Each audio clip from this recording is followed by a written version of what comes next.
How many horse waifus are you gonna get? We need an Echoes of Wisdom Funko Pop. No, don't put that evil on her. Erica's the most popular character in Japan in Pokemon. I'm glad I had the strap on.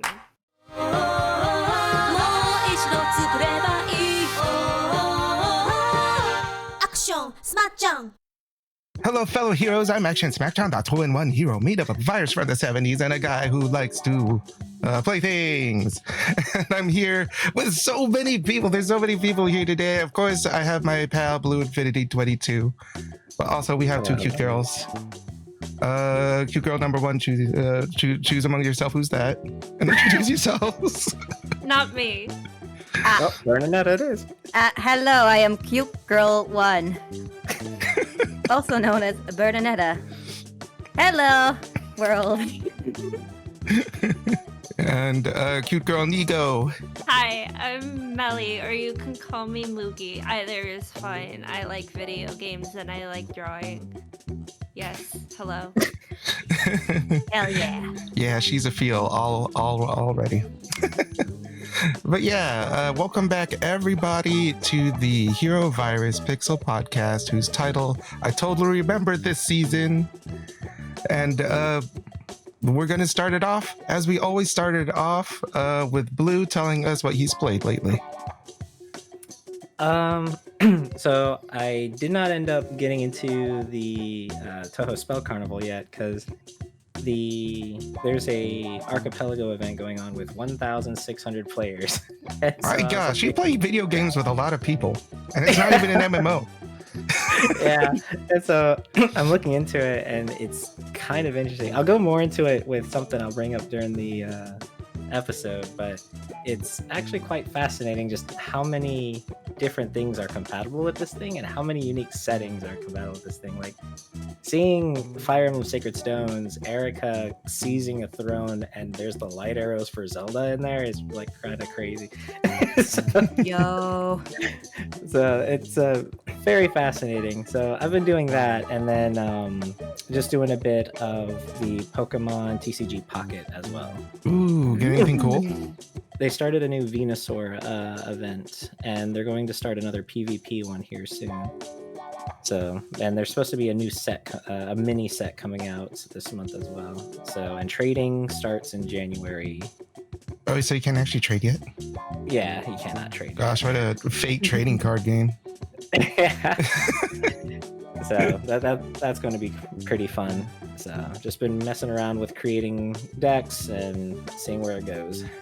Sounds pretty sweet. How about Bernaneta? What have you been playing lately? Well, I've also been playing the TCG Pocket. Ooh. I'm looking forward to the day where you could beat up Blue. Trade his cards. She's gonna Soon. have a full episode. Soon. I've been collecting lots of cards and drawing stuff. I am one Gardevoir short of a full Evil Mewtwo deck, I know which the feeling. are terrible to play against, but looks like it'd be absolutely evil to play with. So that's my current objective. Besides that, I bought the Elder Scrolls Online, Whoa. at least the base. Actual MMO. For Black Friday, yes. And I've been brain rotting about that for the past 2 weeks or so, Yeah. to be honest. My mom absolutely loves that game. She plays it all the time. It's a lot faster than some MMOs I played, so it's kind of just very instantly gratifying. The story and like character I'm interacting with is fun. Also, it has a really in-depth built like a decorating building like system for like houses, and that's so I'm going to be grinding up crafting so I can make a pretty house. That's a mood. You cannot escape Yeah. the Final Fantasy 14. But that does sound pretty good. Actual MMOs on board. Pretty houses on board. I'm a little bit jelly. But how about you, Mellie? What have you been playing lately?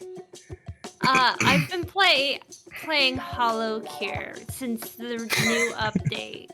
Oh, I put so much time into it that like I played for like, several hours at a time, and I'm having fun as I just stare deadly into my monitor.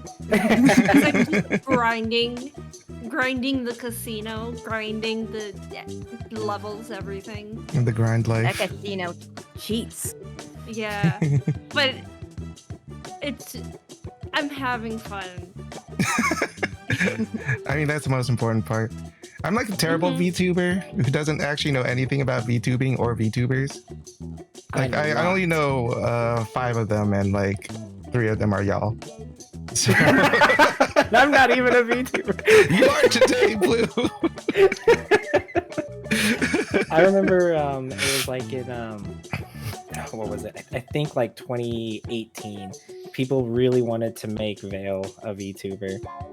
And so it was just so interesting because at the time it was like I think her name is Kazuna AI, I believe. He's an And- eye. Yeah, keys in the eye. She was Yeah. one that She's the lead 5th up one I know. first. Yeah, and so she was super popular even in the West at the time, and there was a few gacha games that had her as a character, like the beat 'em up games. One of them was even on the Switch at one point. And so we wanted to, there was a few times that Vale almost got made into one just for fun at the time. So it's Just kind of for- crazy just like seeing like, man, I probably should have back then. Why not? Yeah. Doesn't a Veil model exist somewhere though? Just use that. There is one that's in process of being made, but it's been in the process of being made for like 2.5 years. Because I did it as a favor to the artist who was like really needing money at the time, and so they were like, "Look, I'll do a good deal." I was like, "I mean, you don't have to, but I can help." So I can help. that- I can put yeah. money in your pocket. Walk yeah, away so it'll slowly. have like 6 emotions or something like that. It's going to be pixel art. Oh. So it'll be fun to use that because I could probably use it for a lot of things, and so it'll be very interesting. But yeah, like the Hollow Cure is like really popped off. Like it's so cool to see the art style and just how much effort got put into it. Yeah, And it it's does look really good. free. It's crazy that it's free. Yeah. It blows my mind that it's free. It makes me mad that games like that are free. It's like people should pay for Mad? this. Yeah, man. Because like if I like produce something and it's like not even that close to The raw emotion from the actual emotion. It's like I'm about to square up. Like, it's like get behind, don't oh, ruin get this for behind me. Mellie, step I aside. understand. I understand. It's like move, don't get in the way. Smacchan's about to live up to the name. It is virus poverty, you queen. Oh, man, that was so funny. Yee. I'll donate to their Patreon later. I didn't even play the game. I'll donate though. It's really good. I know like, once my there's Oshi only kid been and I'm gonna be brain rotting. Who's your Oshi? Haka. Yes! Yeah. Sorry, I got really excited for a second. Handshaking emoji. Handshaking emoji. Once the holo starts getting, I'm gonna be so brain rotted. Yes! Blue, There's a take lot of notes. ways it works. What is a And I'm so haka? excited. I love the voice so much that, oh, it's so happy to hear other people like the boys. I love the boys. They're, They're so good. cool. Yes. I'm gonna be probably watching his Tengu Talk VOD after this. I don't understand games with cute boys.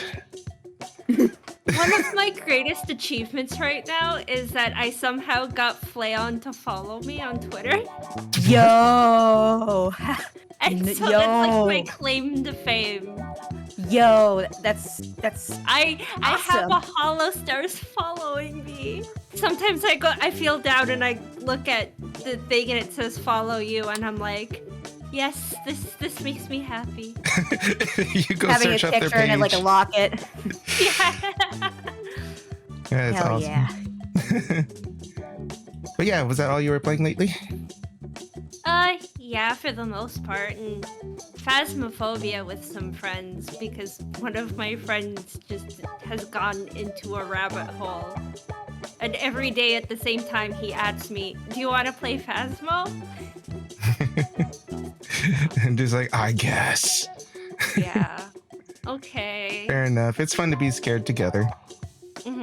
They always need a fourth, and I'm always like not doing anything. So, okay, after dinner. Well, I'm glad that you're sustaining yourself. Also being afraid. Let's see, what have I been playing lately? I think during the last recording, Blue, I was talking about being really obsessed with the Saga series. And I decided I should try like the newest one. That's not like that's not a remake. Emerald Beyond. So I decided to buy it because it was like on sale. I was like, yeah, I'll try it out. And it's all right.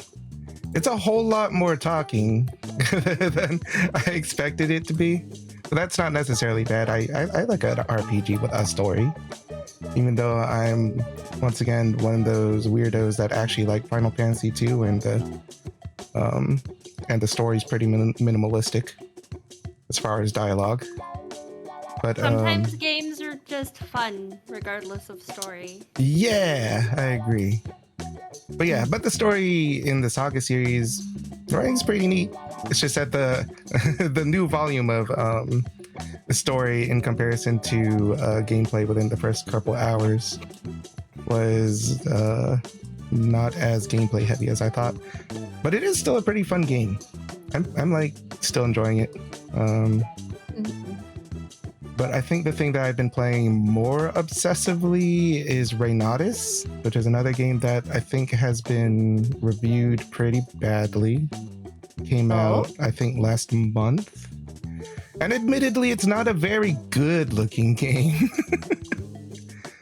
But it's like made by Natsume. And like, what does Natsume even make anymore? The answer is just Reynautis. I think. I don't think they even have like Harvest Moon anymore, do they? No. Yeah. But yeah, it's like developed by Natsume. I think that's Story of Seasons now. It is. Yeah. Excellent. Yeah, that's the like current name of Harvest Moon, I think. But honestly, I kind of like what it's putting down, like the more I play it. There is a whole lot of backtracking and doing repetitive stuff, but you know what? It'd be like that. It'd be like that, and it makes me feel like a superhero. I like being a superhero. There's like a emphasis on like not getting caught by social media in that game. Which is really interesting. So like if you like end up fighting in the city, you have to dip out of the section of the city as fast as you can, unless you like start trending, and then you get beat up by really buff dudes. Story of my life. But yeah, the combat is also pretty interesting because you can't really just go ham on someone. You kind of have like a limit to how much you can fight. It almost has like a flavor of like turn-basedness to it, because you have to expend a bunch of your ability to attack, and then you have to wait around for it to come back. But I think kind of my favorite thing about it is kind of in the writing. Because it is the most Chunibyo story I've ever seen, and it is so unironic about it. And I think it really is trying to embrace just that. Like the main character is totally like a Chunibyo fantasy. And it's endlessly hilarious to me. Chunibyos are the best. They are. Oh my gosh. I love my Rika Takanashi. And there's like the kind of a dual protagonist thing, and the other one, the other person's team is kind of like Team Rocket, but they're protagonists, which is also endlessly hilarious to me. Hell yeah. But yeah, I could kind of I could understand why people don't like the game, but personally, pretty kind of love it. the story of my life. Mr. actually likes Final Fantasy 13 over there. I do. I think it's in the top 5. And again, I can't really talk because I love my Final Fantasy 2 like an absurd degree. I'm gonna play it again later. I am a Saints Row free apologist. Yeah. See? There's lots of games that everyone hates that we all love. And then people can't all think click of it. off of the video and just go watch Oh, Millie. I can't think of it. We're cool, please stay. They're like, ugh, only that one has taste. I can't believe this. Unsubscribe. He's like, I don't play any bad games. All of my games are great. And some of them are free. Yeah. I don't even have to pay for my good games. That's Pay for quality. No, thank you. fantastic. I love that. Next, she's gonna tell us that she even emulates games. Well, Also Wait. free, by the way. Also free. Well, Very free. I emulate games that are never have been ported off like the PlayStation and stuff, and I don't want to pay $200 to get a secondhand copy just to play the True, video game. You and There's your also some- better financial decisions than me. There's also some that like the only way to use certain mods and aspects of it is to have it digitally. That is true. Mods are Like- funny. The emulator also has a fast forward button, so I can just skip through all the boring parts. Like, It's like, oh, I got to a This bad game- part. this game is sluggish? Okay, I played a game, it was Kodelka, where I just put the game on like 3 times speed. Just normal, because that game is so sluggish. Kodelka always comes up somehow. It's like the Right? third It's like the new Kirby's Dream Land 3. It's so funny how it always like, and it's never planned either. Like unlike like it's just like Kodelka just keeps coming up. It's not so like we're funny. saying anything good about it. It's just yeah, it's so just natural. Kodelka. I love Kodelka. What is that? Kodelka is a horror RPG for the PlayStation 1. You might have heard of Shadow Hearts, which is its sequel. That is a familiar name, yes. Yeah. Kodelka is kind of like a horror, kind of like a stage play, like the way that it's presented, honestly. But It's completely voiced on the Yeah. PlayStation 1. That is really Yeah. impressive. yeah, not a lot of Is it games like good? It, 3 times the The voice speed. acting. The voice acting, I Oh. mean, because it. oh, that. I personally like it a lot. But does the voice acting sound better at 3 times the speed?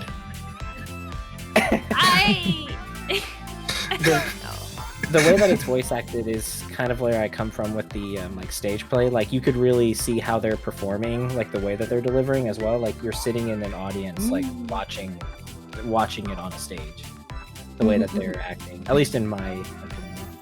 It's really good in that aspect. It's very, very dated. It does not Yeah. hold up very well today. The gameplay, anyways. It wants to be like Resident Evil, but it's just. Then you Yeah. get into a battle and it's like a tactical RPG. Yeah, there was a lot of development back and forth to the point that the reason why Shadow Hearts was called that was because of how much conflict during development that had happened, that the creator actually left. And so they rebranded it to Shadow Hearts to separate it from Kodelka. Ooh. I did not know that. Yeah, because the director wanted to fully embrace the horror, but at the time, turn-based RPGs were the most profitable, and so the company was afraid to commit to a non-turn-based RPG gameplay style, so they overruled him, and that's one of the like biggest things that he was angry about. So, yeah, Did he ever get to make his horror game though? he did not, to my knowledge. Oh. Yeah, I That did does see make what he was the up to. progression of Shadow Hearts kind of different in perspective. Because it is Yeah. progressively less horror. Yeah.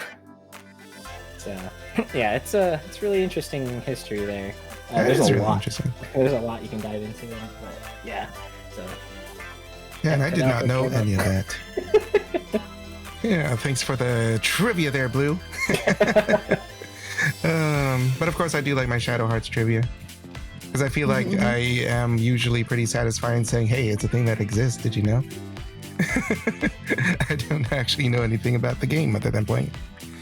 But yeah, we should go ahead and go on to our topic since we know what our lives have been in terms of playing video games. But let's talk about our year in playing video games, in that we're about to talk about the best games of the year. And of course, we're going to be talking about not just the best game that came out in 2014. 2024. I'm up to date, okay? We're talking about also Isn't the it 1999? yeah, Bernaneta. Yay! Okay, that crisis is averted. But we are still going to be talking about the games that we just played that are the best ones that we played this year, regardless of their original release date. But yeah, let's first hear from Bernaneta about the best game of 2024. What do you think? Well, as it's not 2024, it's kind of hard for me to get my hands on so-called 2024 games. So my list is a bit sparse and kind of had me to stretch it a little bit. Well, my top 3, I would say, probably TCG Pocket, as I already said when I was playing. I really like the combination of like the stamina system and the gacha system, kind of make it a little less feel less predatory, if that makes sense. Because every 12 hours you basically get a pull for free. Ooh. So instead of paying for pulls, you're just paying to make the timer go faster, which you also get things to make it go faster for free and all that, like the usual stuff. So I felt like that's kind of a good system, so it's a lot easier to be free to play, unlike most gachas where free to play is just being destitute. Yeah. Until you scrounge up the free tokens to make one pull. So, and the main game of playing the card game is free, as far as I know.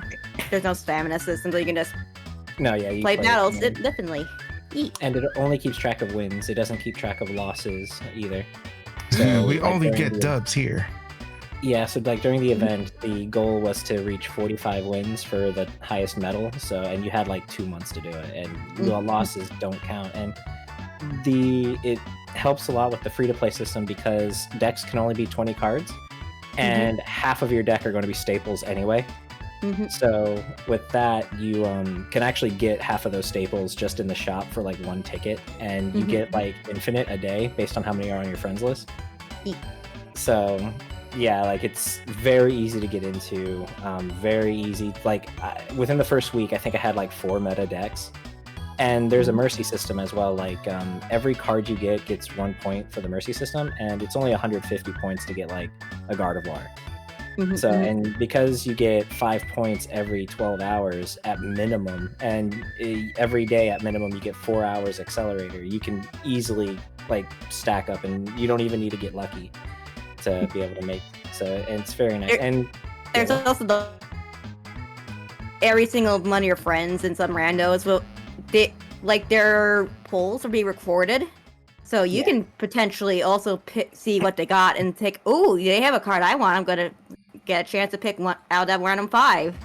Yeah, so if you get a good pack, and everyone on your friends list can get can pick a random card from the pack. So you have a 20% chance of getting that EX ultra rare card because it doesn't fake it. It's literally a 20% chance for each card. So you can it's pretty. It's actually shockingly easy. It's actually hard to find things to spend money on in the game, honestly. The money exclusively for people who are too impatient. Yeah, I spent money just to get the Gardevoir cosmetics. So, and I still have that currency. Surprised me. I didn't know there was cosmetics. Yeah, like it's pretty nice, and it also how I found out that Erica is the most popular character in Japan in Pokemon. Really? I only found that out recently. Huh. That Yeah. explains why she had her own set. Yeah, of she has it things there. exclusively. Yeah, Like she this has is her oddly own specific. exclusive cosmetics. So yeah, like TCG Pockets, all the mechanics work so well together, and yeah, like I only got it because of the collecting aspect. Like I really love Pokemon cards, and it's nice that this focuses on the artwork. Yeah. And it also has like an auto feature for like solo battles, which is always convenient for grinding and all that, and also like events that are also solo battles. It's just very, very nice. It's a very good experience. I really, really, really like it, even though I had no prior experience with Pokemon cards aside from when I was a kid just getting them. Like, I want a Skitty card. Yeah, And then what's all these stupid energy cards? I'm gonna throw them away because I Oh, didn't yeah. know how to actually play. tossing anything. out the energy cards for your deck is also a game changer. Like it completely changes how the game is Yeah. played. I never even imagined like, aren't they in like national card games? They have to be in an actual deck. Yeah, in the original, in the regular TCG, you have to actually put them in your deck. Decks are 60 cards, and you have to put in your own energies. So usually in the main game, it's all about draw power. And because like the fairy deck that I used back in like 2018, I only put 8 energy cards for Gardevoir in the entire 60 card deck, and you would find ways of searching them out and recycling them once you get them. So yeah, it's a very different way of playing, and so I'm kind of looking forward to seeing how they evolve, because right now a lot of the game is very same, because like I said, half of your deck is staples right now. So seeing where they go with it will be interesting. I agree. It is surprisingly like complicated. Well, kind of more on the side of what they changed. You know what I mean? Yeah. They put a whole lot of thought into the redesign of it. Really impressive, Yeah. rather than just implementing the card game raw. But yeah, Bernadetta, what else were you considering for the top of the year?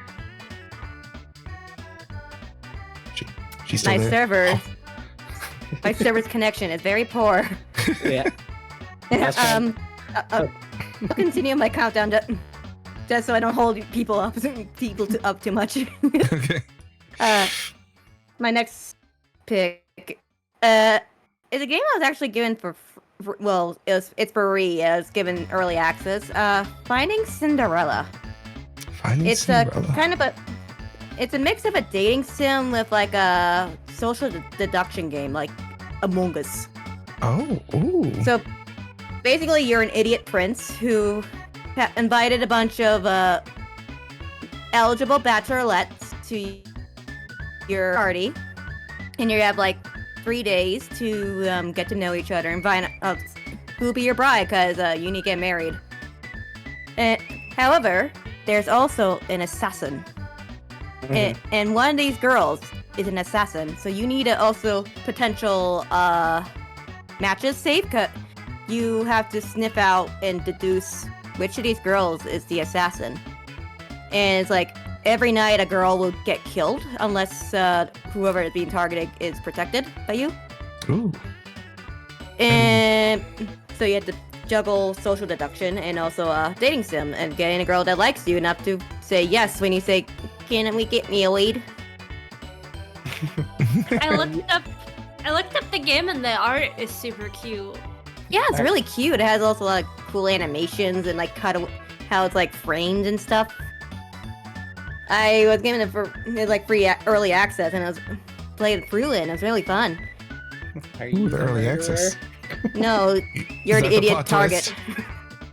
Who's gonna get killed at the end if you don't find it. So you have to both win at love and also win at not dying. Ooh. I just saw the screenshot of select who to see for the evening, and they just had to cross off who was killed. Just, oh well, it can't visit you. I guess. Off the list.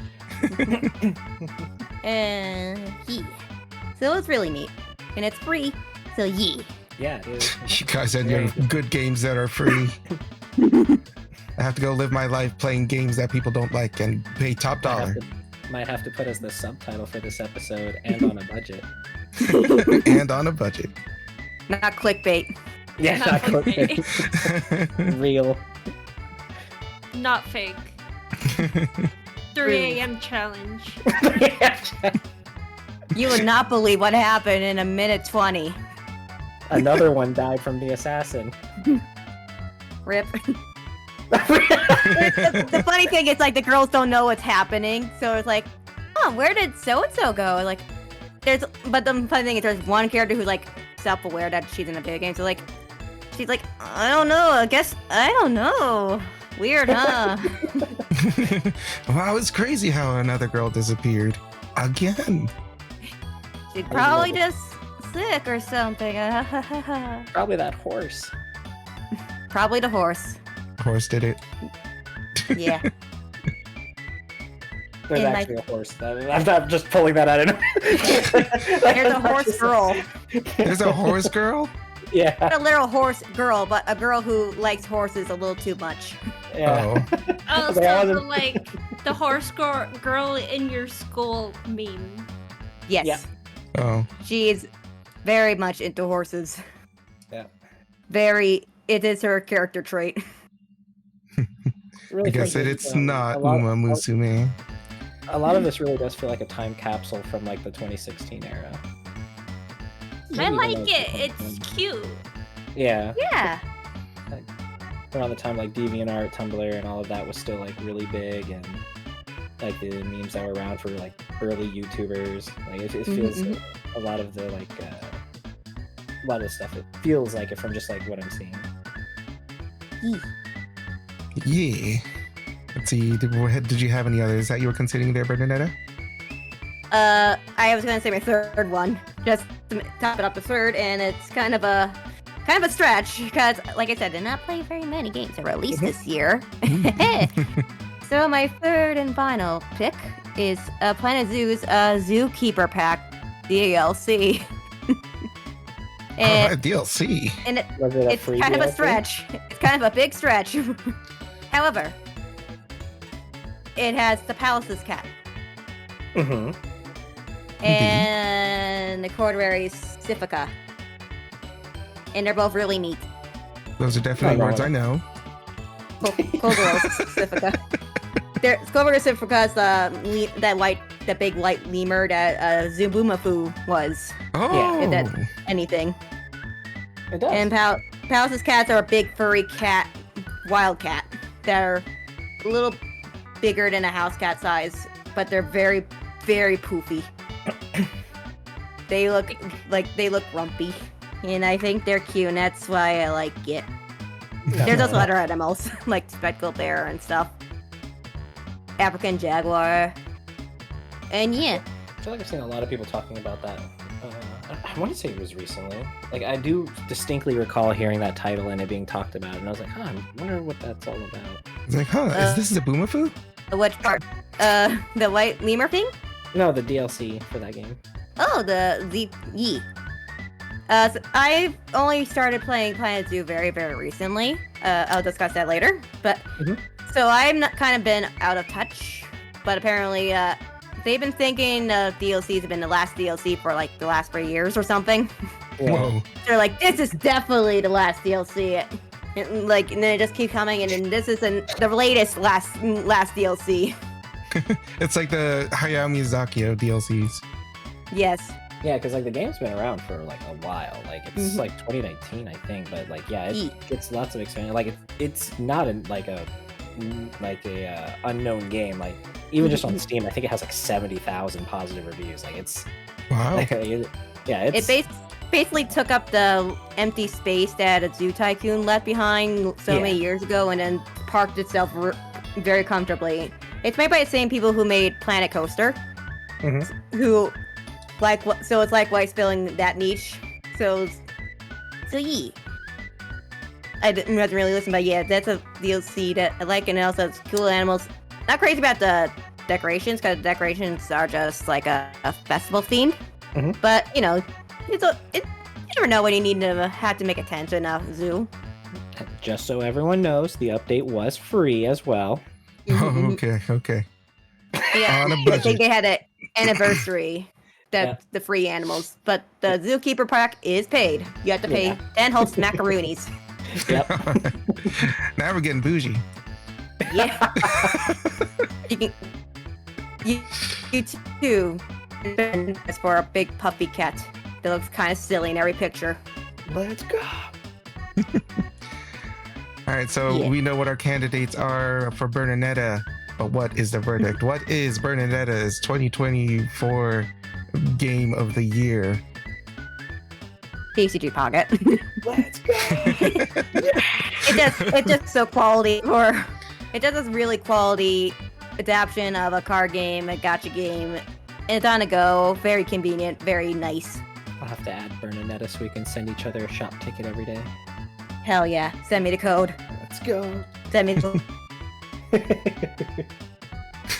I'll fight you with my evil Mewtwo deck once it's done. I'll even help you make it. Hell yeah! I'll help you build the machine to defeat me. Oh yeah.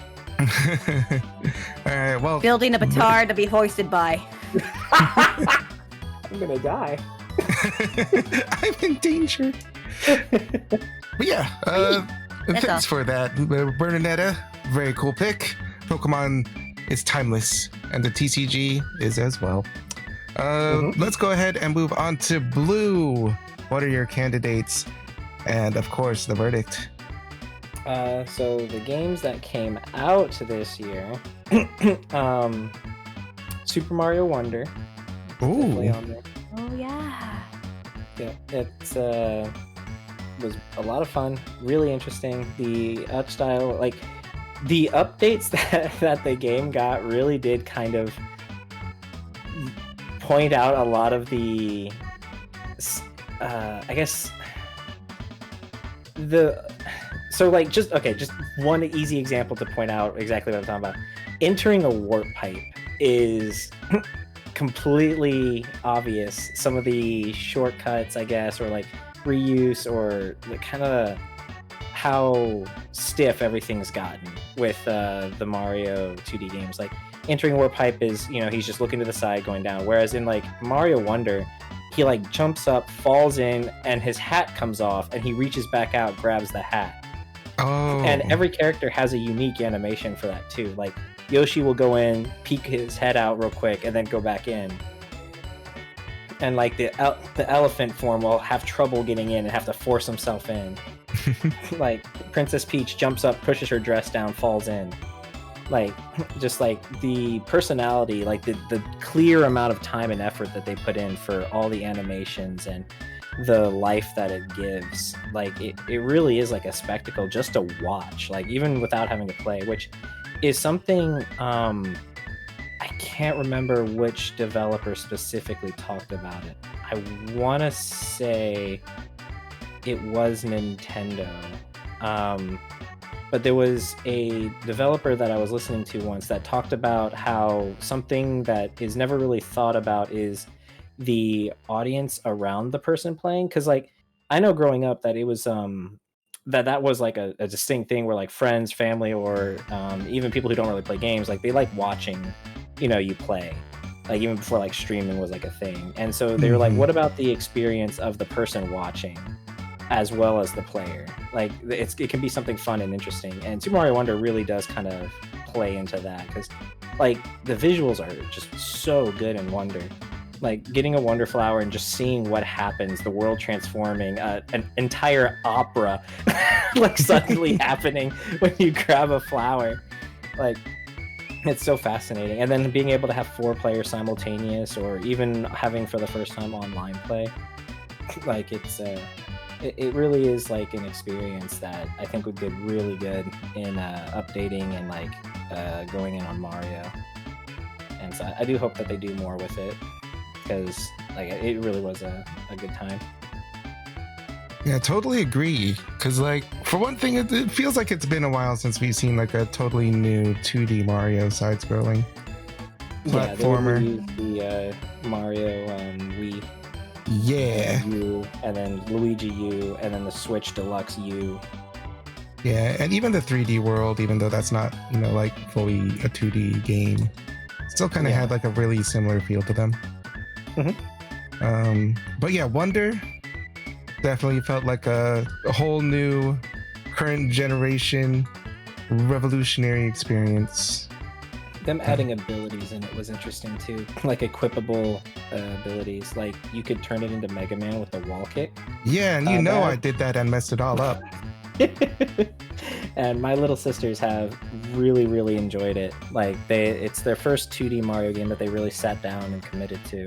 Because they're used to the 3D ones. Like Mario 3D World was their favorite for a long time. And so one of them sat down with Wonder and just completely beat the game, and she was so proud of it. That's adorable. But yeah, Mario Wonder, definitely a pretty strong title there, Blue. But what is it up against? I had to start with the weakest one first, because the next one is Uma Musume Pretty Derby Party Dash. Step aside, Mario. Yeah. It's time for the real game is here. Yeah. Like, speaking of spectacle to watch, like, this has probably the most fascinating pixel art that I have ever seen in a game. Like, the small sprites having so much expression is just mind-boggling. Like, just the trailers you could watch, and just like you could rewatch them over and over. Like, it's crazy how much like detail and like expression they can get from these like just such small sprites. Because like even Square Enix with their like HD 2D, they tend to have bigger sprites so that they can put more detail on it. But the Uma Musume games, they don't. They still make them even smaller, and you're just like fascinated by it. And it's so fantastic. And of course, like the music is really good, and so like, oh, man. Like I really do think the game is fantastic. Like I don't know how well it did. Like I honestly don't, because I don't hear anyone talking about it at all. But like I think it's very much worth the look at, and the franchise is just phenomenal on its own. Like the gacha game getting announced for a North American release, like that's probably going to take a lot of money. Thankfully I don't have to spend it on TCG Pocket, so I can put it onto that. How many horse waifus are you gonna get? I am a big Scarlet fan. And she is actually a welfare unit, I heard, so easy peasy. So, but I'm not actually sure what the monetization is on the game. Like I've tried to I know of the game, but I haven't really deep dived into it yet, because once I heard that it was announced, I kind of gave up going into the JP version. So we'll see how that goes. But yeah, as far as like the Switch game, it's a lot of fun, very appealing. I don't like it's a party game, like like there is like some single player stuff, but it is a party game at the end of the day. So but I think it is phenomenal, and you can find a few sales on it, but like if you go through like any normal retail or eShop, like it's obviously always going to be full price, but the normal edition is like I think $40. So but yeah, like I think it's a great game, and I love Uma Musume. I think it's a great franchise, and It's hard to deny that cute girls do make for a pretty good game. And then my third one for actually released this year is Final Fantasy 16. Ooh, 16. Oh, yeah, I almost forgot about that. Yeah. That one seems to have a roller coaster in how it's like received by people. Like it's kind of fascinating, because it's by the by the team behind 14, so it has a strong backing, but it kind of it feels like they go a lot of the ways that Capcom did before they started kind of veering back, where they kind of focus a lot on what the perception is on the game industry, like like some of the decisions that they made in like the marketing versus like the release, how people are treating it. It's a little like meta as opposed to like the game itself. But as far as like the game itself, like visually, it's stunning. It follows the action that 13 kind of started, or I guess 12 kind of started, and kind of fully goes in on that aspect, which a lot of people kind of brought up the conversation on where turn-based places. And it sounds like the main series is kind of staying away from turn-based, and the spin-offs are what's going to be turn-based. So like the HD 2D games, the spin-off Bravely Default was originally Final Fantasy before turning into Bravely Default. So, but like 16, like I thought it was very strong, very solid. The music's great. Like they even made it. It was so well received that it was put into Theatrhythm Final Fantasy for DLC. Wasn't free.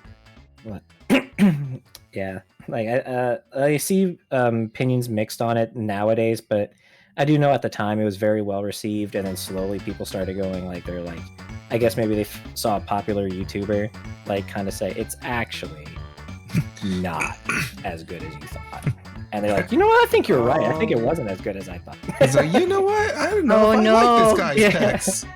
Yeah, like I know like 3 popular YouTubers posted that, and then all of a sudden I saw everyone, yeah, you know what? I think 16 was 6 sucks. I love 16. Yeah, I thought it was fantastic. Torgal is baby. I have 2 Torgal plushes. Yeah. I love him. He's so cute. Yeah, I kind of feel like 16 went through a bit of a similar reception that like 15 did, because I know 15 also is typically not seen as positively now, but it definitely was at the time. Like the boy band thing was like, it was joked on, but people really did like the more tight-knit party. So and I haven't had a chance to really sit down with 15, so I plan on doing that. But yeah, like 16 kind of feels like it has a similar thing where like people really liked the cast, or like during the trailers they definitely joked on the cast, but like as they played they're like, actually this is really nice. And there kind of was a divide from the people who really sat down with the game and those who kind of gave up on it. So it's definitely one of those. It's 100% one of the games that it's best for someone to play themselves and really kind of see what they think. Because yeah, like I don't want to see the reception turn into how 13 was, because that one people have started kind of turning around on, instead of calling it like the worst Final Fantasy of the series now. So because yeah, like I mean there is stuff to make fun of in it. Like I still laugh every time that Lightning gave a dagger to a kid to kill her brother-in-law. That part is hilarious. It's like, here you go. And then Snow sees it and he's like, I know exactly where that came from. Yeah. First blood. Yeah. She's like, yeah, go here. Go ahead. Do a crime. Go on, you scamp. Yeah, it's like that meme with that little cute, adorable little like anime girl like handing the gun to somebody. Go do crime. Yeah, go do. Yeah. So, but yeah, I think 16 has a lot to like, and hopefully like with a bit more time passes, more people try it out, because it did have a big sale. I think it was like $20. Ooh, that's a good Black price. Friday and Cyber Monday. Yeah. Ooh. So hopefully people give it another try, because there's a lot to the battle system. I mean, it's obviously like it's the same team that gave us Final Fantasy 14, and I think some of the Kingdom Hearts people worked on it too. Yeah, have to get someone to do it. Yeah, and like Kingdom Hearts 3 was another one that it took a year until people started appreciating it. Because when they released the DLC for Critical Mode and like the Final Mix secret bosses and the data fights, the battle system could finally really show its depth, because there wasn't really anything to challenge you in the vanilla game. But once the DLC came out and it showed, like, I don't even remember if I saved the stream, because I went through all of them on stream, and it was like I was literally like locking in, sitting down, leaning forward, like dying 100 times, but like each time I was getting further and further, and you had to use a lot of the mechanics that you never really used, like switching your Keyblade forms between and saving the timer by swapping them out, and then pulling them out for the passives to activate. Like just so many cool things. And I think 16 has a lot to it as well that hopefully, like with time passes, people will appreciate. But yeah, 16 was another one that I wanted to do. I want to add that 16 is very good, and my favorite part is how a lot of the NPCs get their own side stories, and they're not just NPCs. I cried at a lot of the side stories for the NPCs. I really like the story and the characterization in that game. Yeah, so if you don't choose Final Fantasy 16 Blue, you're gonna be failing Mellie completely. Unfortunately, the Horse Girl Pixel Party game is a little more on my level. It's fine. No, I was gonna pick 16. Like it just like the production value, the like execution, like the risks that they took. Because like Final Fantasy is in an interesting spot, like societally, like how it's being treated. Because like with Square Enix going through a lot right now, like, many things they're going through right now, that it was very nice to see a release like that. I know there was a lot of like stuff that they couldn't quite do with it, but I think it was pretty strong and definitely a strong contender. So for as far as like releases this year, that was definitely the one. All right, still pretty good choice there, Blue. I have become quite a big fan of Final Fantasy myself in the past few years, aside from being one of those kids that watch people play video games in the 90s. But yeah, going from Blue, let's go ahead and see what Mellie thinks are the games of 2024. Speaking of Final Fantasy, can I say if one of them is Dawn Trail, the newest expansion? Yeah, totally. I think that's fair. If I could say the Zookeeper Pack to Planet Zoo, you can say Dawn Trail. Yeah. So Dawn Trail, I really, really liked a lot. Yeah, the story was people are very divisive. Oh yeah.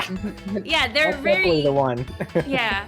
About the story, I'm one of the people who really enjoyed it. I really liked it.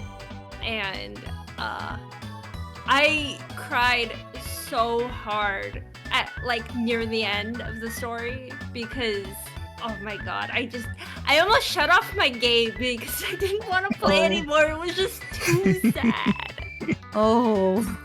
But it just because it hit me on a personal level is why I felt it was so sad. But very good. I love the new classes. I love the 2-channel die. I love but I say as I have like 6,000 hours in Final Fantasy 14. But yeah. Another game is an early access. Ooh, fresh. It's called Penny Blood. Hellbound. What? What was that noise? Oh, I was just really excited about Penny Blood. Oh yeah, me too. That's why. Yes, I saw it was on Steam and I had to have it. I did all the story that's out currently, and it's really, really fun. There are things that they can change, but well, it's still in early access, and it's really fun. It's even better if you're a fan of Shadow Hearts, because it's a spiritual successor to Shadow Hearts. And it has a lot of references, the musician's the same, and there's references, and I love it. I'm not the greatest at the type of gameplay, but I really like it. My third game is probably obvious, but it's SMT5 Vengeance. I forgot that came this year. Yeah. When SMT5 came out on the Switch, when it came out on the Switch, I just wanted so bad for it to get a port because it ran so poorly on the It was in the Switch launch trailer. It was Doing its best. like I didn't buy any of the DLC because I'm just like, well, I'm just gonna wait until they eventually port the game, you know? It's Alice, they're gonna make a re-release. Yeah, that's a safe bet. So all I had to do was wait 2 years for it to get re-released. And I love it. It takes the game and makes it 700 times better because it's 60 FPS. You're not playing the game in 360p. And the new story is really good. The new music is really good. I really love that game. It's really good. SMT5 is very good. I agree. Yeah. I will agree as soon as I start playing it. Yes, I Play highly Vengeance. recommend. It's I very played the good. original, but I think the Vengeance sounds like it's a significantly better improvement. Oh yeah. Yeah, it's like if you've ever done Shin Megami Tensei Devil Survivor Route 2 Record Break, it's kind of like that with the addition where like it really is like the extra story is like almost entirely a new game. Like it is like not quite that length, but it is like close enough you'd be satisfied with it. Big chunk. They had the new character, and I can't remember her name off the top of my head, but she was really cute. And I like that you can have the guest characters as the humans, and they're not very good, but I did anyways because I felt like I was compelled to story-wise. Power of friendship. Yes, bringing in the persona power, anime power. So, Hell yeah. but yeah. Power of friendship in a Shin Megami Tensei mainline game is a very dangerous statement to make. Yeah, but It's good while it lasts. Yeah. yeah, that's it. Sweet. And then which one of them would you say is the best, the number one? SMT5. That's yeah. I only waited 2 years from release for it to get ported, and it's everything I wanted it to be. So it's my favorite game of this year. We like to hear. Hell yeah. It sounds like the real game Mellie was playing was the long game. Yeah, it was Waiting worth the game. wait. It was worth the wait. Waiting game of the year. Waiting 2024. But yeah, pretty cool choice. But I do have a question for you, Mellie. Yes. Did you try out Metaphor? I own it, and I installed it on the PlayStation, but I haven't played it yet because I got too into Hollow Cure. That is The worth it. Oshi's got in the way. Yes. Fair enough. Well, there is Hollow Cure, and the Limbus Company added new story, and I was just like, I need to not start a new game right now because I want to do these things first, and Mhm. so it's sitting on the PlayStation installed. It's simmering. It's simmering, marinating. There we go. Melinating. Yes. But I'm excited to play it. All my friends were like, "How have you not played this yet?" And I'm just other video games. The Hollow Cure is too hot right now. Oh God, get the game away from me. Delete it off my Steam account. Please don't actually. Please Don't. I wait. still want to play it. How many hours do I have? I have 129 hours. In Whoa, Hollow Cure. mama. That's a lot of hours. I really like that game. It's a good game. Yeah, and it's free. So, Cost effective. Step What about aside, you? Metaphor. But yeah, I guess I better answer my own questions, huh? But yeah, out of the things that I actually spent time playing in 2024, I'm not huge on playing things online. Unless it's Rabbit and Steel. I've been putting time into Rabbit and Steel, where you get to play as a bun. And In a bullet hell. in a bullet hell / I guess people say it's like doing an MMO raid. Yeah, people say it's a lot like Final Fantasy 14. Yeah, Like The Dragalia art Lost. is really cute. it is absolutely Ooh. adorable. The Emerald Lake song lives in my heart, rent free. Apparently, the vocalist is another one of them dang VTubers who focuses on a lot of music content, as far as I can tell. Yeah, it's a very labor of love game for sure. Yeah, and the cool thing is like the developers like approached her specifically to be the vocalist for that song, which is really Oh, cool. that's so cool. Yeah. They were like, look, Yo. you're Oshi, please. But yeah, the game's really fun. I stink at it because I don't play MMOs and I have never beaten a Toho. To my dismay, because I do love my Tohos. Surely you've done Rabby Ribby. I actually have not. I'm really bad at being a bun. He's doomed. So I'm really bad at the game, but I'm actually playing it with a lot of the time with my brother's FC in Final Fantasy 14. So they tend to carry me because I'm bad. I mean, the game is a lot more fun with, co-op. It is, but like, oh my gosh, another thing that's really amazing about the game is just how it scales the difficulty to the amount of players that's actually playing it.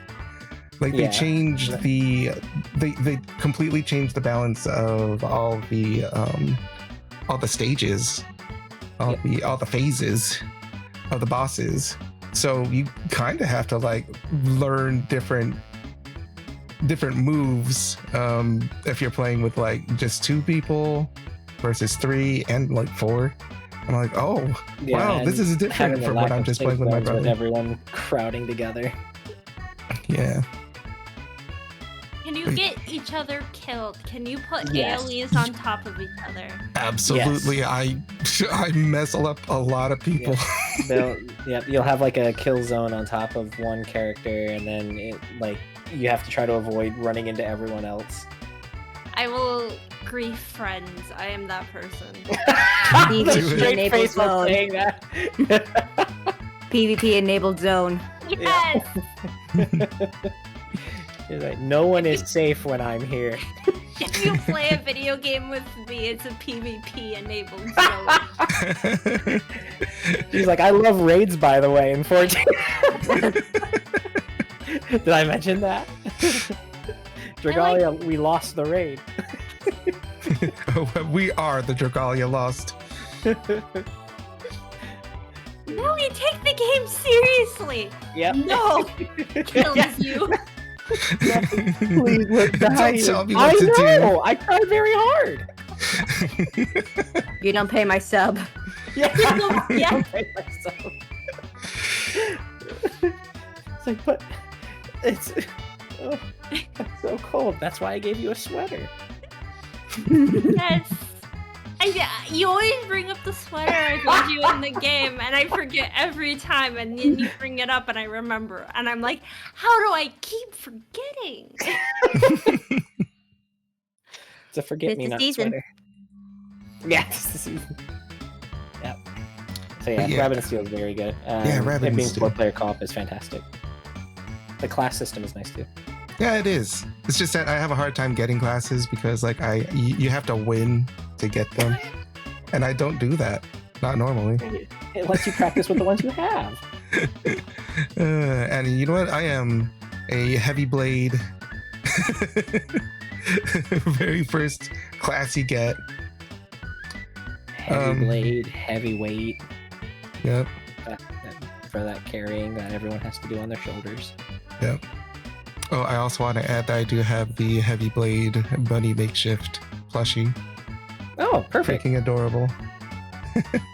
But yeah, aside from Rabbit and Steel, not sure how much I've actually talked about it on the podcast, aside from when Blue and I actually talked about a whole lot of Zelda in the Zelda tier list that I think I might not have uploaded yet. But I do like my Surprise Zeldas. feel for later. Yeah, I do like my Zeldas. Zelda Hime is one of my waifus, possibly 20 of them. But I was super stoked just to hear that Zelda got her own game. So of course I had to get it immediately. So Zelda, Echoes of Wisdom, totally fun, super adorable. I love the Link's Awakening Switch version art style where they look like toys. Yeah. And I absolutely want a little Zelda figurine, like Zelda Nintendo. Give me more Zelda merch. Like, what the heck? I'm tired of pictures of Link's butt. I look at they Link's not- butt enough. Did they not give her an amiibo? I don't think they gave her one yet for Link. Freaking Link. Yeah, I know Link does, but I would have thought they would have made a new amiibo for the new game. Yeah. Please make an Android Nintendo. Link Yes. has like 4 of them or something. We need an Echoes of Wisdom Funko Pop. There we go. No, don't put that evil on her.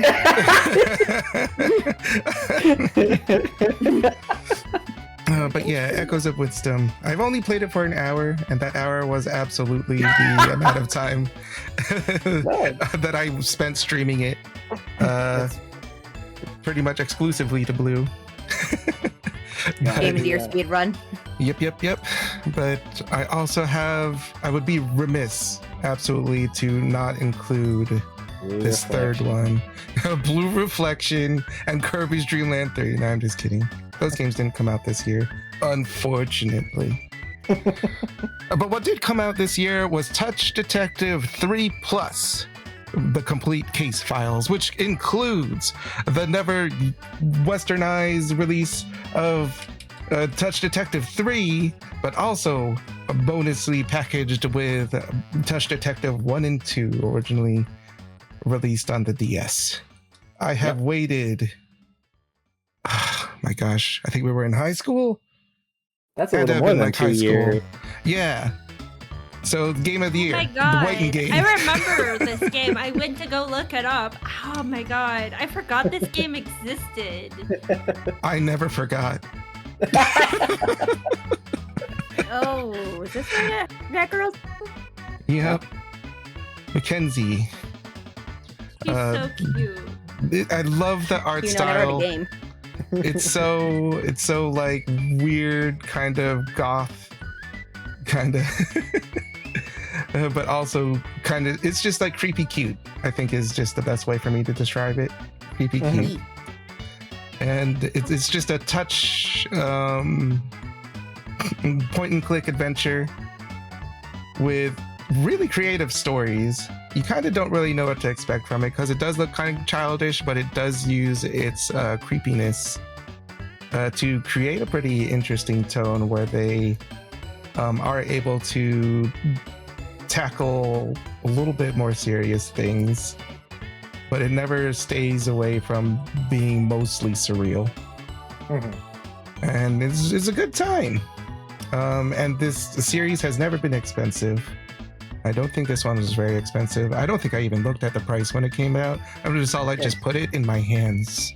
It's $39. $39? Dang. Can you imagine getting this game for $39? Which is, I guess, exactly what I did. It's like Not free, $13 though. per game. Right? Which is probably about as much as I paid back in high school when I played it Yeah. originally, because they were not expensive games. No, yeah, like the DS was fantastic for just like finding. Like I got Trace Memory for like $3. My gosh. Yeah. Let me Gosh, tell you I what I haven't did heard- pay for that. I haven't heard that name in forever. Yeah, I got re-released on Switch recently. Yeah. So we're calling it another code now, Mellie. You might. I still call it that. Gosh, the game originally came out in 2006. Yeah, 2006. That makes me feel really old. that's when the Wii came out. Oh No. my god. We would like to play. We would like to pray. It was the first console I ever bought myself. Ooh. I just remember going over to my friend's house and nearly breaking her TV. Oh no. Did you not put the strap on, Mellie? Well, no, it's just I had the strap on, but it did fly out of my hands. And I'm The like, picture lied to me. I'm glad I had the strap on. Oh, never mind. What? The words I said in the order I said. We would like to play. I'm glad I have my strap on. Yeah, they had to actually release like well, I guess like adding on to that because everyone called it that, but you had to put the rubber on it because everyone was flinging it everywhere. They were like complaining to Nintendo, and so they had to release like a big little. They had like everyone got like free ones, and then they eventually started packaging them with everything. But yeah, like most people just didn't use them because they looked horrible at the time. And they felt horrible as well. They were just Yeah. kind of big opera bubble wrap thing. Yeah. So that was fun. But yeah, like I remember first getting the Wii back then. And yeah, they also had a lot of like unique games, kind of like in this touch detective style. Like there was a couple that were on the WiiWare as well. Like even when it was in 2D, Final Fantasy My Life as a Dark Lord with that little princess that was evil and was killing all the heroes. Oh yeah, was that like Crystal Chronicles related? Yeah, Crystal Chronicles Yeah. spin-off. Yeah. Totally It was missed out how on it. with a little brat. So she was killing everyone. It had an art style similar to this Touch Detective in the 2D art. Yeah, it's a really cool look. I love it, and Oh, yeah. it reminds me a lot of my other generally favorite games ever, which is Okage Shadow King, that I have to talk about every other episode. I was gonna say it has very big Okage vibes, but I don't know how deep the obscurity of PS2 JRPG goes outside of my knowledge. Mm-hmm. So I don't want to mention a game and some you guys be like, huh? What? Video games? So many of my friends are just like, what are you talking about? We Go would to never. go to bed, grandma. The Wii, that's a retro console. Oh my gosh. What, the Wii and PS2 is pretty new, right? The Insert 3DS meme picture came here. out- The 3DS came out 12 years ago. No, that's Stop. not real. The Wii U also is 12 years old. That's not real. No, that has to be. Yeah, the fake. Wii U I don't isn't believe that one. real. The 3DS one, sure, but the Wii U one, that's a lie. Wii U Blue. was 2014, I think. My goodness. Yeah, I think the 3DS was predated 2012. it. I remember when the 3DS came out, people at college had it, and I thought, oh wow, this is so cool. Yeah, I loved the 3D. That was like so huge with me, but everyone hated that for whatever What? reason. But I was like, I adored the 3D. I was showing it to everybody. It was pretty cool. It doesn't work out that way, Blue. I You're like, bro, look at this 3D, and then you show them your blurry screen, and they're like, that's Yeah. really cool, man. I would hand it to them and be like, here, check it out. They're like, wow, I hate this. And I'm like, oh, yeah, I love it. And then you get to put the card down and make Mario come out of it. I am definitely going to look into getting that Touch Detective game because it looks really cute, and I forgot that game even existed. And now you remember it. And I will also Yes. name it my best game of 2024. That was Now I released in have to 2024. play it. Of course. Now I have to play it. So. But yeah. We also have a second category, guys, and that is the best game that you played this year, regardless of the original release date. And we'll circle back to Bernaneta What are you working with over there? I am fighting for my life right now. Her connection. The janitor keeps unplugging my server. Oh, jeez. So if I disappear and suddenly stop talking, and you know why. But yes, I have prepared some games for my top of the year regardless. I'm gonna start with Planet Zoo since I already talked a little bit about that. It's basically scratches that itch that Zoo Tycoon left so many years ago. It's very in-depth, but not too in-depth where it gets scary, like Planet Coaster, where if you're not an engineer, you're just not making anything. Yeah. But with Planet Zoo, you don't need to be a zoologist to know how to keep an animal alive. You just need to give you all the information you need. Story of my life. It gives you all the information you need, teaches you all the things you need. It has a fun a scenario mode with story characters, which kind of like blew me back. Like, what do you mean this goofy, silly animal sim has a story? What do you mean there's lore? Survive. What do you mean the guy from the tutorial disappeared? Hello? There's lore? Hello? Hello, I need tip. Where did he go? There's a lot of animals in this planet. Why is it suddenly a story about conservatism? Like animal nature. Who put politics in my That's game? the word. That's the word. That's the word I meant.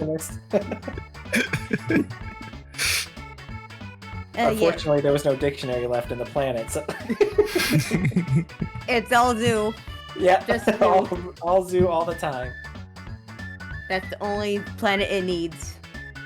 B. It has a lot of DLC, which, as I've been demonstrating, it has a lot of DLC, a lot of cool animals, but I have a handful. But even the base game is very playable and very complete. You can easily sink hours and hours designing a zoo. It also has like a very in-depth building system, similar to Planet Coaster, where you can basically build buildings. It's sometimes a little too powerful for its own good, where you're basically fighting it because it fights you. But if you know how to use it, it can make very beautiful builds that are wow. If you like look it up on like YouTube or like people's zoos, it's like I want to make that. Now that's a zoo. Now that's what I call a zoo. Man, I mean, it lasted like 6 years or 5 years, so I mean, it's gotta have you doing something right. Like... Yeah. That is true. And I feel it's going to have some years to come and maybe a sequel, but we'll see. It's definitely scratching a very specific itch that's well in need of scratching, and it does it well. My next game, my next top game, I would say, is The Elder Scrolls 3 Morrowind. Whoa, Morrowind. Yee. Going all the way back. For many, that's still the best one, honestly, for a lot of people. Yes, and that's why it's one of my top 3. Yeah. Middle of the year, as I told you, I was playing Skyrim, and to update that, I beat Skyrim. And by that, I mean I beat the story, and I did not kill Parthenax, so I just closed the game. Yep. But that kind of got me on an Elder Scrolls kick. And so after beating Skyrim, I started playing Morrowind, and I actually very recently beat it. It's very, very fun. It takes some getting used to. Oh, yes. Yes, it does. It's a lot of you getting used to. It is a very, very classic game. Yeah, it's a biggest hurdle is it runs on like dice rolls, even though it's 3D like Oblivion and Skyrim, so you look like you're hitting, but you're not. Yeah. It requires a lot of like trial and error to learn why you're fucking up, and then how to not fuck up. But once you learn to not fuck up, it's actually very rich. It's very in depth. I think also the map is kind of deceptive too, right? Where it's like it's not actually like you look at the map, you think you're walking in that, but it's not actually like that. If I remember. Probably. I mean, I could be off. I think I remember something about that. To be fair, the Elder Scrolls never have accurate maps. I guess that's true too. I can never That's read a true. map when the Elder Scrolls going to save my life. It's like,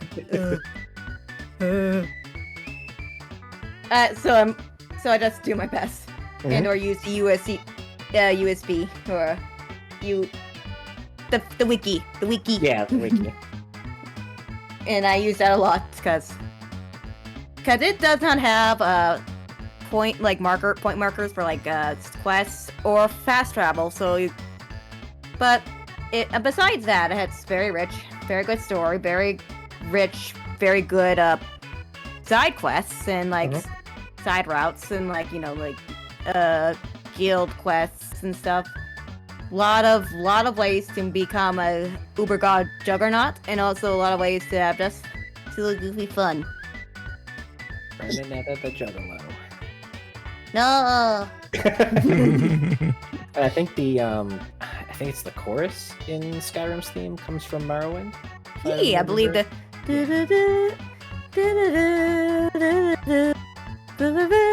like that kind of like melody there. Yeah. They've been keeping that in all the themes since Morrowind. Okay. So it wasn't just that. Okay.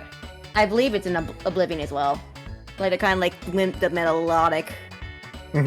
Ooh, it's very fun, even if it's clunky and kind of limited in customization. Yeah, there's a lot to enjoy in Morrowind. Yeah. The story of my life.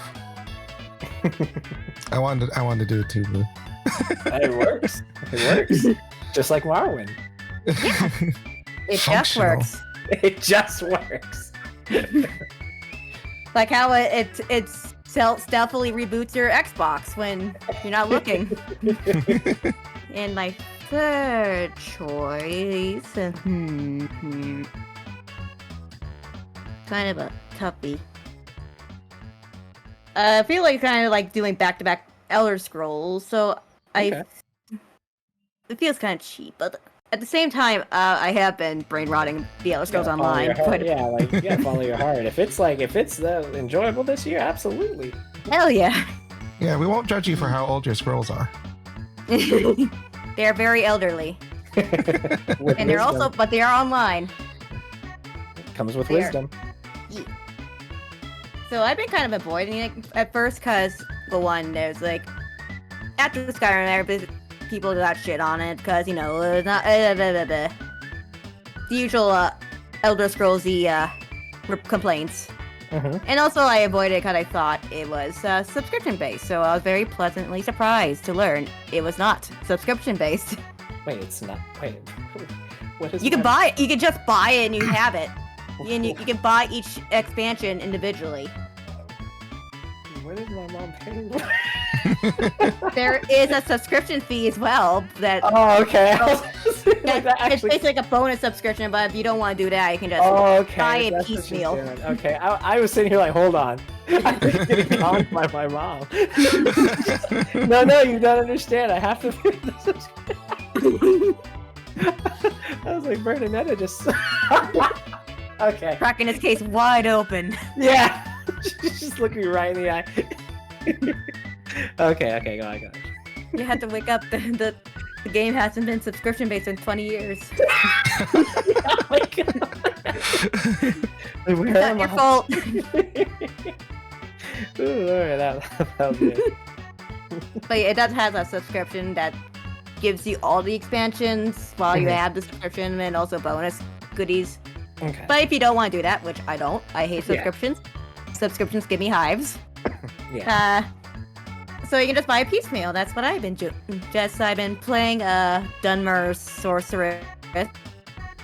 So going around trying to stop death, murder, disease cult, and also stopping somebody from summoning big scary demons from destroying the world because his son died. As you do. My life. There's also the main story, which I haven't got too far in, but slowly but surely I'm pecking away at it, and it's just really fun. It's really clicking. It's very fast, as I said earlier. Because it like works similar to Skyrim and such, where you have 3 bars of like all your material of health, mana, stamina, My only complaint is the consumables are on a timer, which is I think it's silly. Yeah, it is. But yeah, I'm really liking it. I'm probably going to be playing more of it as soon as I can. Morrowind.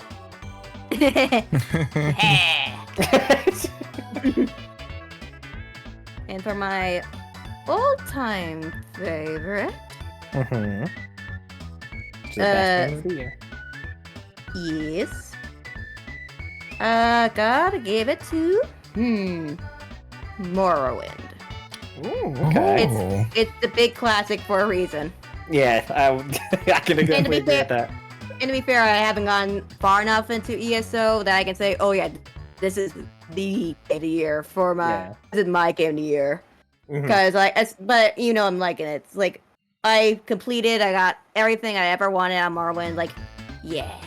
Oh, there's not a lot of games you can say something like that for, so that's definitely a point. And I feel satisfied and almost interested to play it again, probably with the open Morrowind, because I played it the original one, and boy, that game sure likes to crash a lot. That's the Bethesda stamp of approval. And it doesn't help that the game's old, so Yeah, it is very difficult. the fact that it runs it all is frankly a miracle. Yeah. But yeah, I had a lot of fun, and I'm kind of interested in playing it again and with a new build. So you know that's pretty damn good. Mm-hmm. Yeah. All right, pretty solid pick there. I'm sure that a lot of people are out there ready to back that decision up. But let's move on to what Blue Infinity 22 has for the best game of 2024, regardless of original release date. What you got, Blue? So I guess I'll go ahead and throw out a cheat. So Archipelago itself, it's been around for I think 2 years, but it really exploded this year. Oh. Like this was the year where I got the most like crowds, community, games becoming compatible. So what Archipelago is, just in case, is it's a software that can interact with I think currently it's like 224 different games. And what it does is it takes all the items, abilities, progression items, key items from all games that are in a set. So like let's say Bernaneta's doing Sacred Stones, Mellie's doing Shin Megami Tensei, Smacchan is doing Dreamland 3, and I'm doing Kingdom Hearts. It'll take all the items and stages, unlocks, all of those, mix them into a single pool and distribute them amongst us. So when a Dreamland 3 stage is cleared, it might give the next chapter available in Sacred Stones, or the weapon levels, instead of it being EXP, it's an item. So I open up a chest in Kingdom Hearts, Bernaneta gets the sword weapon levels up for everyone. So, the goal... Yep. I'm gonna Google this for later. So the goal is for everyone to complete their games, and it can even be done asynchronously. So you can do it all at the same time, but all the items are stored on a server. So it could be like if, like, let's say someone's in a European time zone and I work every day. You can boot it up. All the items that were collected by the other players for your game spawn into your game when you log in. And then you just play as much as you can until you run out of checks. You can do like, in Kingdom Hearts, I have 3 worlds unlocked, and then that's all I have. I'm like, all right, I gotta wait till Bernaneta completes like Chapter 4 in Sacred Stones, and it gives me access to Disney Castle. And then when I log in, I get the castle key, and I can go in and do more checks. And so the goal is for everyone to beat their game, and every one of them has a community involved with it. So like for Sacred Stones, it can be beat the game, but it can also be complete the tower that spawns in the game. And so that has 8 floors. So then in that case, you're not necessarily playing to go through the game. You might be playing to level up enough to where you can then do that gauntlet. And when you beat your game, it'll empty out all the checks you haven't gotten into the games that are left. So it's very fun, very engaging. And like with Kingdom Hearts 2, you can either do a treasure hunt where there's 50 emblems hidden in the item pool, and so the goal is for everyone to find a certain amount. You set how much you have, and so it's very enjoyable. I really have been enjoying it. It brings out the speedrunning history that I have, because you can do all sorts of tricks. Because now you're playing it in a different order. So like with the Kingdom Hearts 2 one, you're not necessarily playing it from the beginning to the end, so you're getting those abilities in that order.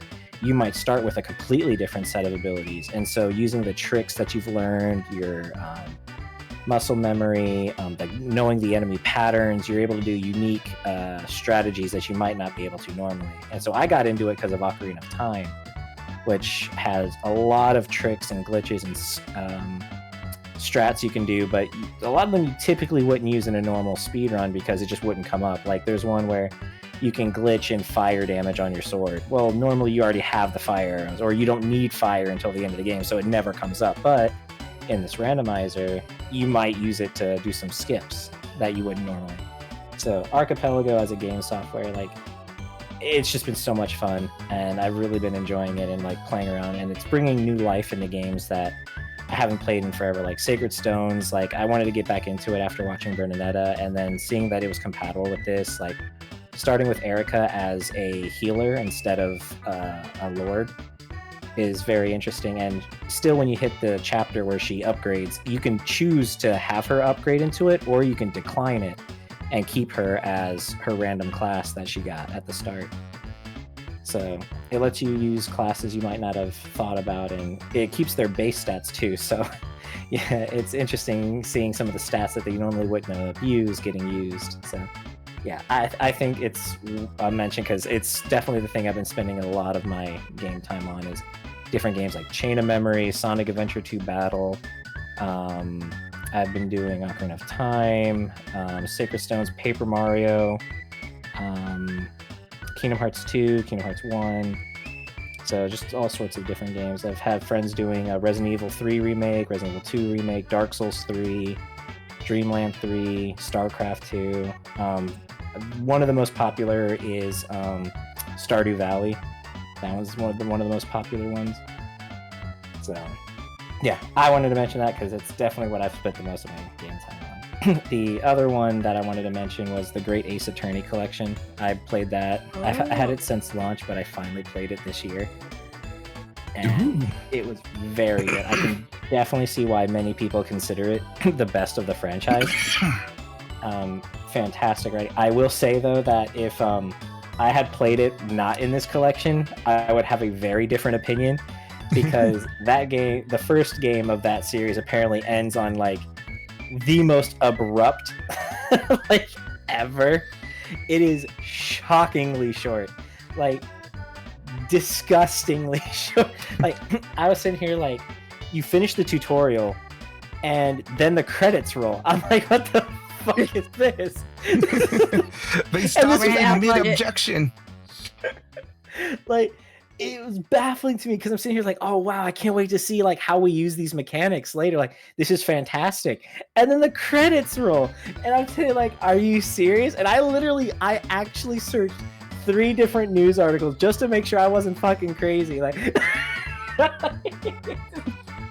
it blew my mind. I'm like, this is the first time you use the mechanics without it forcing it, and I was so proud of myself getting it. And then it ends. And I was like, what the hell is this? Game is over. Game's done. Yeah. Uh-huh. I was like, the Great Ace Attorney. Like, I'm. Oh my god. Man. Yeah, but with the second half included, the second game definitely made it worth it then in that case. Because very glad. Like, man. It really is a massive difference. Like, I'm just like picturing myself if I was playing it on the 3DS and like that was it, I would have been pissed. But I guess 3DS games were like $35 on average back then, so like $40. So like I probably would have been a little more okay then. But yeah, like whew. Yeah, but with it together, fantastic story. Like very well written. It wasn't afraid to like really delve into what its time period is. Like, you cannot remove the game from its time period. It very much stayed in it. I know it caused a lot of controversy, which was one of the reasons they didn't want to bring it over here, but I'm glad that they did anyway, and they like tried to stay true to what it was depicting. Like, I was really enjoying it. So that one for me is definitely the game for the year for this year. Like, that one is unforgettable. I'll never forget it. But if it was only the first half and I had to wait a year or two for the second half, oh my god, worst game I've ever played in my life. But it did inspire me to download Leighton versus Phoenix Wright as well. Oh yeah. So I'm only like I want to say like halfway through that one, but it definitely inspired me to pick that one up. Like the 3DS was fantastic for Ace Attorney. That's mine. Archipelago and Great Ace Attorney, and like Great Ace Attorney definitely for game of my year for what I played. Like that one was just fantastic. Totally believe that. Because while Blue was going through it, he would also be like on Discord with me, and he would be sending me like screenshots and video clips, and it seemed like he was having the greatest of times. Makes me want to pick it up myself. I only saw bits and pieces of it from when Blue was playing it, and also when I was watching my brother play it a little bit. Looks pretty good. Yeah, there's so many little details that it's like I don't want to spoil examples in case someone hasn't played it, because it goes on sale pretty often, and with Apollo Justice Trilogy coming out this year as well, it's definitely worth looking at. Awesome. All right, so that is a Blue's choice, full of justice, but what does Mellie bring? Well, my first one has to be Hollow here. Yep.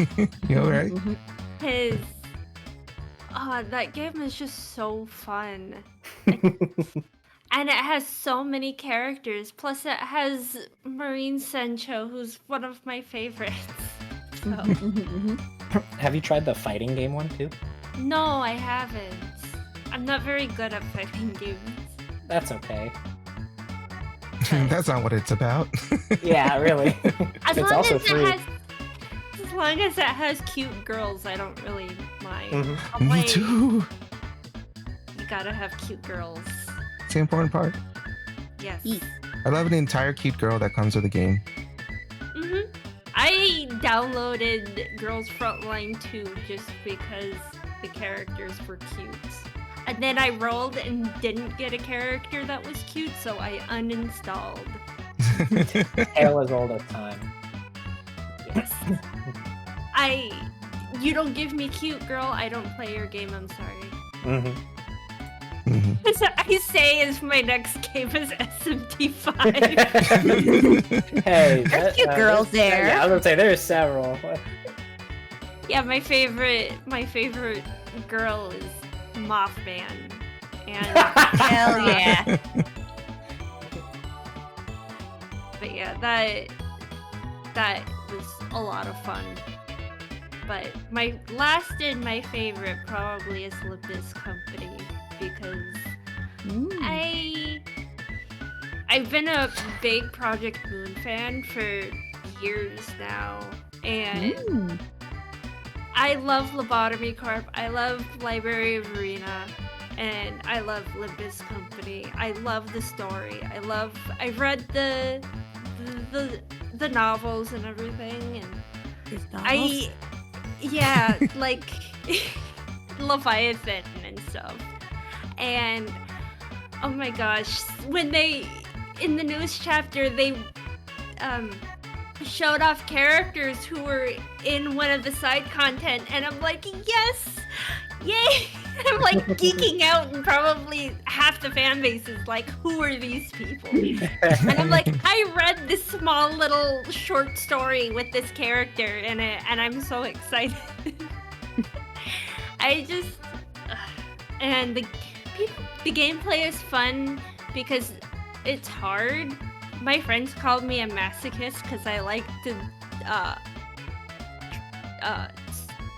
what is the word I'm thinking of? I like to challenge myself to the point where people are like, are you okay?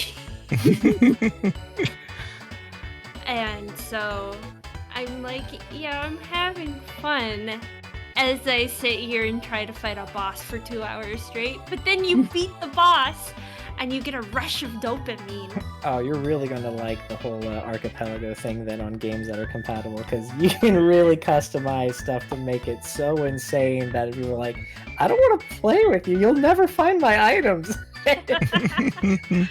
I got so excited, I bashed my knuckle against my desk.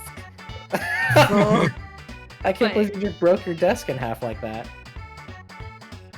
But yeah, I do really wanna. Oh, Mellie now has 2 desks. Yeah. Yeah, Double desks. but Limbus, I could talk forever about Limbus Company. I could talk forever about SMT. I am trying so hard to limit myself. I don't want to be like the time I mansplained about SMT to the clerk at GameStop, and he's just looking at me like, huh?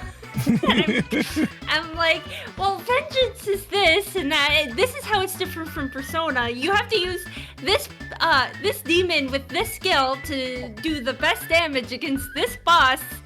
And he's just like looking at me because he's like, oh, I couldn't defeat this boss. And I'm giving him like the most optimal ways. Because I knew that just off the top of my head.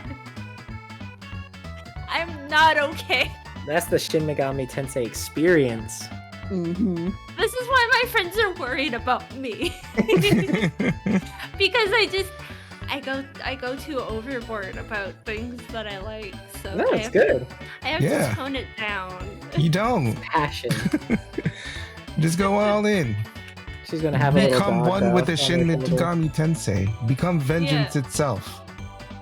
Yeah. My Shin Megumi Tensei. Yes.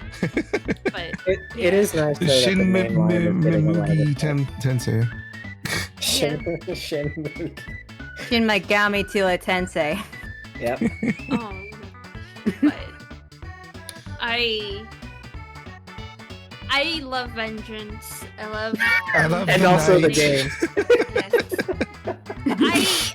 I am holding out for Atlas to release SMT4 Apocalypse for the Switch at the very least, because I That want one is my favorite. Apocalypse and Base 4 to get re-released, because I love those games. Yeah, Freedom. that's my favorite. Freedom.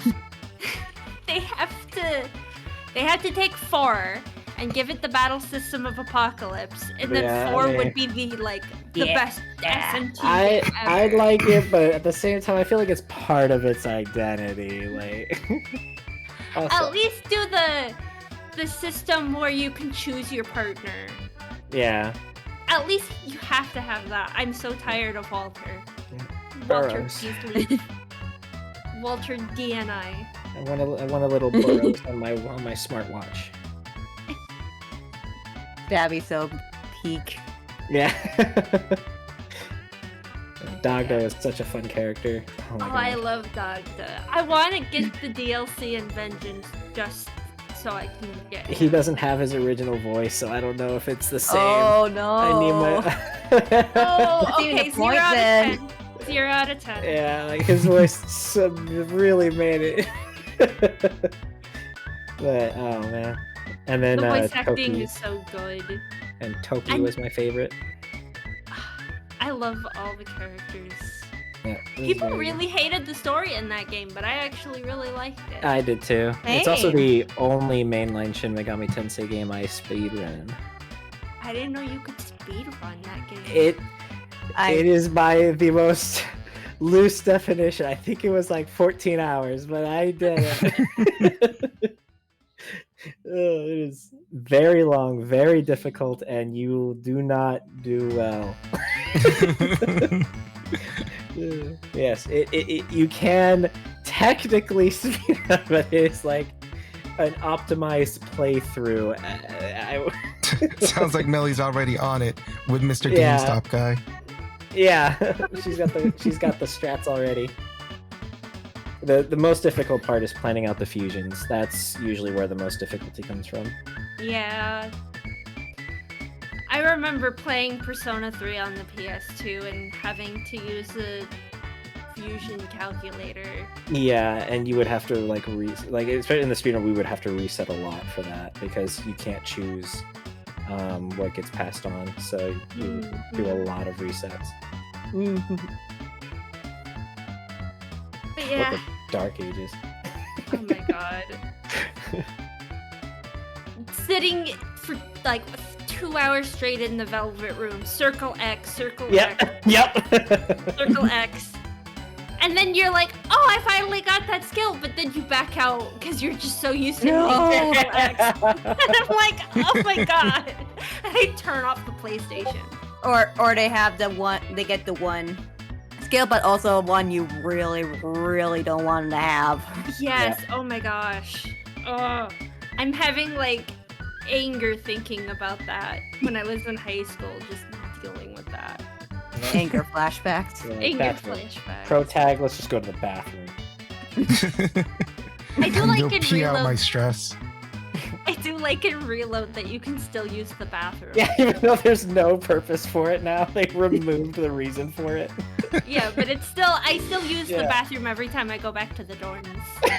I mean, that's just courtesy, right? Yeah. Gotta go when you gotta go. Yeah, imagine using the dorm bathroom. Couldn't be me. I didn't know the dorm had a bathroom. That's the problem. It was impossible to be me. Don't check the corner. Oh no! Oh no. Oh no. It was Kuromaru. Yes, blame it on the dog always. No, he's a good boy. Yeah. But yeah, I guess it's my turn.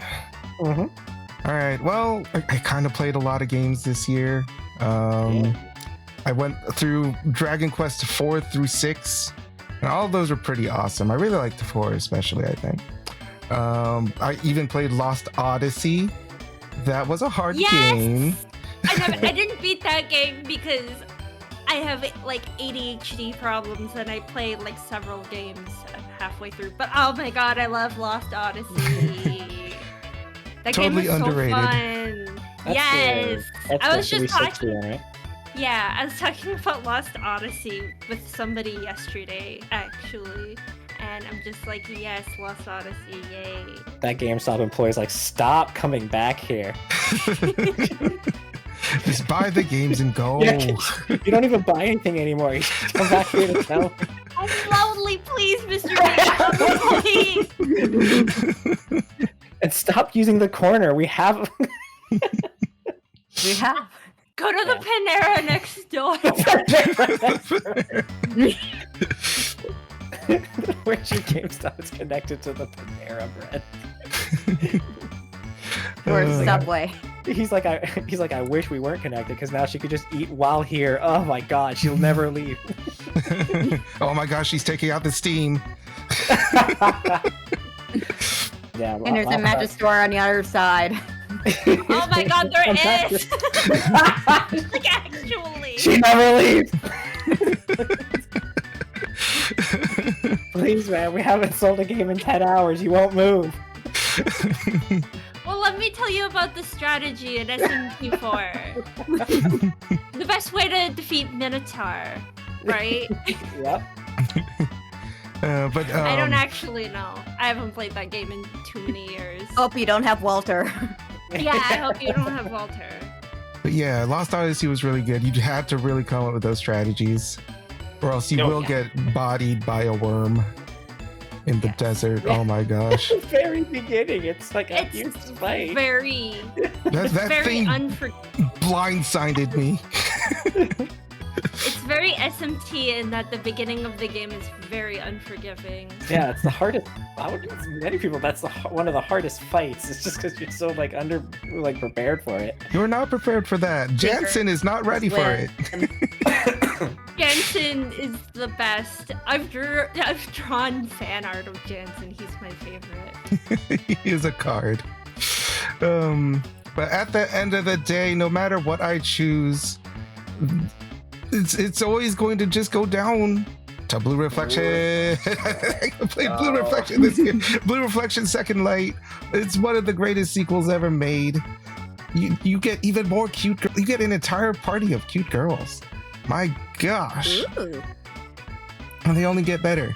But of course, my favorite is still the main character of the first game. But that doesn't mean that I don't have a fantastic time meeting and hanging out with all the new party members. They level up the presentation of the cutscenes a whole lot, and there is so many of them.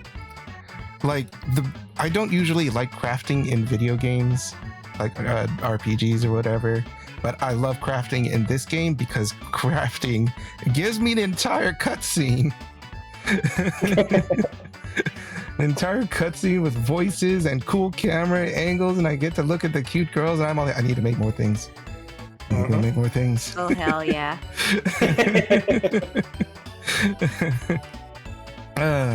And of course, the story is so cool. The character development is top notch. And I always love the piano mixed with the EDM. So fun. That's a very interesting combination. Yeah, but Yeah, they use it so well. They use it so well. You'll usually hear stuff like that in like dance clubs and RPGs. They like to do that. Yeah. But yep, so much fun being a magical girl. Yeah, it's like idol magical girls in there, right? Not really. Like a couple of them are kind of idol status, like Hinako. Yeah. She was like a genius Yeah, I was ballerina. specifically thinking of her. Honestly, I realized once I said, like, I'm thinking of one character, and then here I am saying, like, the whole cast. Yeah, but like that's kind of the thing. Everybody has their own pretty diverse story, and some of them are pretty interconnected. Everybody's an amnesiac, so and the setting itself, really interesting. Because it does kind of follow the trend of being a modern fantasy RPG with a school setting, but it's a fantasy school setting, dream-like scape.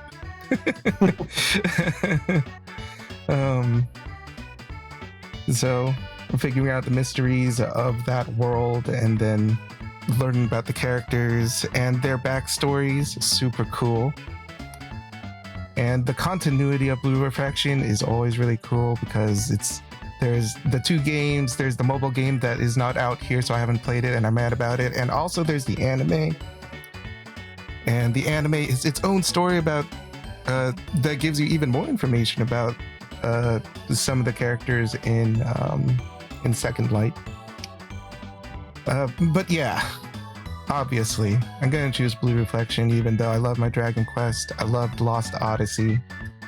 But oh boy, if you watched any episode in the last season of the Hero Virus Pixel podcast, you already know I love my Blue Reflection. But anyway, that should wrap it up for our selections of the games of the year. But before we go, I want to know where I could go to hear about more Bernaneta. You can hear about me primarily on Twitch at Bernaneta.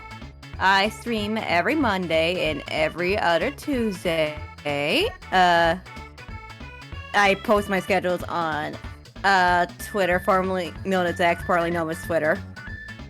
I refuse to call it anything else. Or Blue Skies, which I have now. Ooh. And but if you miss me, you can always watch my VODs on Bernaneta CH on YouTube. Or you can catch my shorts there. Or what is my TikTok called? I have a TikTok. I do have a TikTok. Bernaneta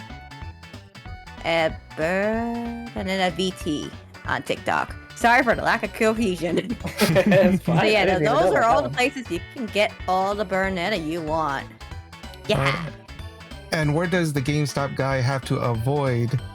Because it is so full of Mellie. Couple places, I suppose.